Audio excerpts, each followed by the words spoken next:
Hi everyone, welcome to good reviews channel. நாம் இன்னைக்கு விஜய் ஆனந்த் என்கிற தமிழ் டப்டு மூவியோட ரிவ்யூ தான் பார்க்க போறோம். இந்த படத்தோட கதை என்னன்னா, படத்துல ஹீரோவோட அப்பா பிரிண்டிங் மிஷின் வச்சு தன்னோட குடும்பத்தை ரன் பண்ணிட்டு இருக்காரு. அப்பாவோட தொழில மகன் 2 பேருமே கத்துக்கிடுறாங்க. இதுல படத்தோட ஹீரோவான நிகில் ராஜ்புட் வெளியூர்ல இருந்து பெரிய பிரிண்டிங் மிஷினை வாங்கி அப்பாவோட பிசினஸ அவரோட திறமை மூலமா 10 மடங்கு அதிகமாக்குறாரு.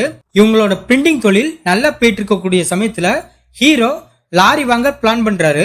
அதனால அப்பா கிட்ட ஹீரோ ஹெல்ப் கேட்கிறாரு. பட் ஹீரோவோட அப்பா அதுக்கு சம்மதிக்க மறுக்கிறாரு. இந்த சூழ்நிலையில ஒரு வழியா ஹீரோ லாரிய வாங்கிருந்தாரு. ஹீரோவுக்கு மார்க்கெட்ல ஒரு லோடு கூட கிடைக்கும் இருக்கு. அப்படியே அவர் கெஞ்சி கேட்டாலும் அதை தட்டி பறிக்க நிறைய பேர் இருக்காங்க. இந்த மாதிரி சமயத்துல ஹீரோ பெரிய தலைக்கட்டா இருக்கிற ஒரு நபரை பாக்குறாரு. அவர்கிட்ட ஹீரோ கன்வின்ஸ்டா பேசி 4-5 லாரி வாங்க பிளான் பண்றாரு. ஹீரோ ஆசைப்பட்ட மாதிரி அந்த நபர் 5 லாரி வாங்கி கொடுக்கறாரு. இதுக்கப்புறம் ஹீரோ டிரான்ஸ்போர்ட் பிசினஸ பெருசா மாத்தலாம்னு பிளான் பண்றாரு. அவர் நினைச்ச மாதிரியே டிரான்ஸ்போர்ட் பிசினஸ சக்சஸ்ஃபுல்லா கொண்டு போறாரு. இவர் இப்படி தன்னோட வாழ்க்கையில நிறைய சரித்திர சாதனைகளை படைக்கிறாரு.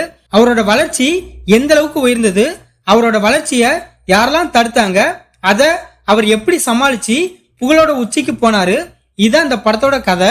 இந்த படத்தோட பிளஸ், இது ஒரு உண்மை கதையா இருக்கிறதுனால இந்த படம் பார்க்குற நமக்கு வாழ்க்கையில நல்ல நிலைமைக்கு கண்டிப்பா வந்துடணும் அப்படிங்கிற எண்ணம் நமக்குள்ள வருது. பிரிண்டிங் பிசினஸ்ல ஆரம்பிச்சு transport, logistic, political, news paper business வர எல்லாத்துலயுமே ஒரு மனுஷன் எவ்வளவு கஷ்டப்பட்டு மேல வந்தாரு அப்படிங்கறத படத்துல சூப்பரா காட்டியிருக்காங்க.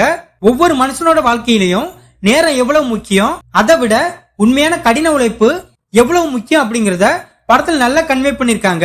ஹீரோவோட லாரி கம்பெனில ஒரு அசம்பாவிதம் நடக்கும். அதுக்கப்புறம் ஹீரோ மறுபடியும் ஜீரோல இருந்து தன்னோட லைஃப ஸ்டார்ட் பண்ணி ஃபர்ஸ்ட் கிளாஸ் ஆன பிசினஸ் மேனா ஆவாரு. அதெல்லாம் படத்துல இன்ட்ரெஸ்டிங்கா இருந்துச்சு. இது ஒரு படம் அப்படிங்கறத விட ஒரு வாழ்க்கை பாடம் தான் சொல்லணும். அந்த அளவுக்கு தரமா இருக்கு. VRL டிரான்ஸ்போர்ட் லாஜிஸ்டிக் பின்னாடி இவ்வளவு பெரிய வரலாறு இருக்கிறது இந்த படம் பார்த்த பிறகுதான் நமக்கு தெரியுது. ஹீரோ தன்னை எதிர்த்தவங்க முன்னாடியே மாலை மரியாதையோட இருப்பாரு. அந்த சீன்லாம் படத்துல சம மாசா இருக்கு. படத்தோட ஹீரோ நிகில் ராஜ்புட் ஒரு தரமான பெர்ஃபார்மன்ஸை வெளிப்படுத்திருக்காரு.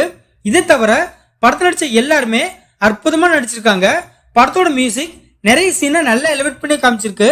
படத்துல உள்ள நிறைய டயலாக் நோட்டபிளா இருக்கு. படத்துல உள்ள ஃபேமிலி பர்சன் ஓரளவு நீட்டா இருக்கு. எதிரியா இருந்தா கூட அவங்கள பழிவாங்க கூடாது, அவங்க முன்னாடி எத்தா வாழ்ந்து காட்டணும் அப்படிங்கறத படத்துல சூப்பரா கன்வே பண்ணிருக்காங்க. இந்த படத்தோட மைனஸ், படத்துல சில லாஜிக் மீறல் இருக்கு. ஹீரோ ஒரு நபர்கிட்ட 5 லாரி வேணும்னு கேட்பாரு. அவர் கொஞ்ச நாள் கழிச்சு அதுக்கான பணத்தை ஹீரோ கிட்ட கொடுப்பாரு.